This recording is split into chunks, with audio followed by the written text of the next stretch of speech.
Welcome பிளட்ஸ். இந்த வீடியோவில் நம்ம ஜாவாஸ்கிரிப்ட்ல இருக்க கீ வேல்யூ பேர்ஸை பற்றி பார்க்கலாம்.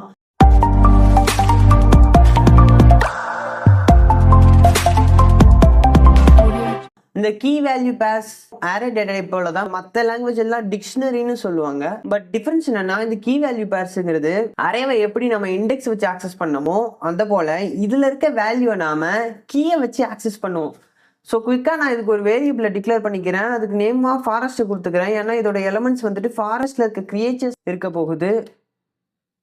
ஃபர்ஸ்ட் நான் வந்துட்டு அனிமல் கொடுக்குறேன்.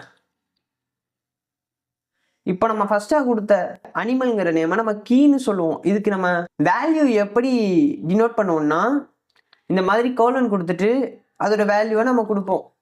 இந்த அனிமல் கீக்கான வேல்யூ என்னவா இருக்க போகுதுன்னா டைகராக இருக்க போகுது. ஓகே, டைகர் கொடுத்தாச்சு. அண்ட் தென் அதே போல் பேர்டு கொடுத்துக்கலாம்.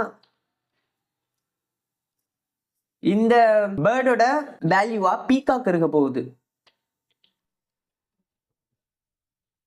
பீகாக் கொடுத்தாச்சு.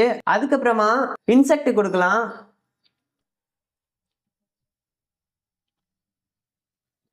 இந்த இன்செக்டுக்கு பக் கொடுத்து வச்சுக்கலாம். இப்போ அனிமல் 2 கொடுக்க போறேன்.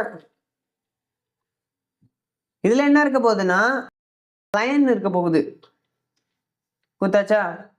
இந்த மாதிரி நீங்க கீயா ஒரு ஸ்ட்ரிங்கை தான் கொடுக்கணும்னு அவசியம் கிடையாது. நீங்க நம்பரையும் கொடுத்துக்கலாம். எக்ஸாம்பிளுக்கு 1 கொடுத்துட்டு இதோட வேல்யூல லைனை ஸ்டோர் பண்றேன்.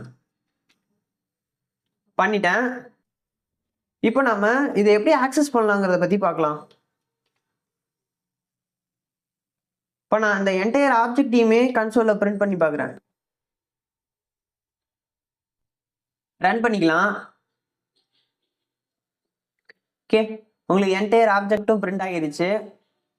அடுத்தது நான் என்ன பண்ண போறேன்னா, நம்ம எப்படி அரேவில் ஒரு ஸ்பெசிஃபிக் எலமெண்ட் ஆக்சஸ் பண்ணமோ அதே போல இந்த கீ வேல்யூ பேர்ஸ்ல எப்படி ஆக்சஸ் பண்ணலாம்னா நம்ம டாட்டா ஆபரேட்டர் யூஸ் பண்ணிக்கலாம்.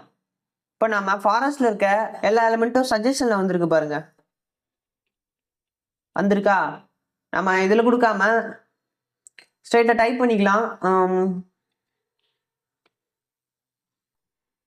பேர்டு கீயோட வேல்யூ வேணும்னு நினைக்கும் பொழுது நான் பேர்ட் நேம் கொடுத்துருக்கேன். ரன் பண்ணிக்கிறேன். பாருங்க, உங்களுக்கு பீகாக்னு பிரிண்ட் ஆகி இருக்கு. இந்த மாதிரி நீங்க கீ இருக்கும் பொழுது டாட் ஆபரேட்டர் வச்சு கால் பண்ணிக்கலாம். ஒருவேளை நம்ம கடைசியா கொடுத்துருக்கோம்ல, இந்த மாதிரி நம்பர் கொடுத்துருக்கோம்ல, இதுக்கு நாம டாட் வச்சு கால் பண்ணக்கூடாது. அரேவில் எப்படி கால் பண்ணமோ அதே போல ஸ்கொயர் பிராக்கெட் கொடுத்து ஆக்சஸ் பண்ணிக்கலாம். இப்போ ரன் பண்ணிக்கலாம். ஸோ உங்களுக்கு லைனுங்கிறத கன்சோலில் பிரிண்ட் பண்ணியிருக்கு. இதுதான் இந்த வீடியோவில் சொல்ல வந்தது. வீடியோ பிடிச்சிருந்தா லைக் பண்ணுங்க, ஷேர் பண்ணுங்க, சப்ஸ்கிரைப் பண்ணுங்க, மறக்காம பெல் பட்டனை செலக்ட் பண்ணி ஆல் கொடுத்துக்கோங்க. And this is Developer Bloods. I'm yours Gugan Gunasekharan. See you to the next video.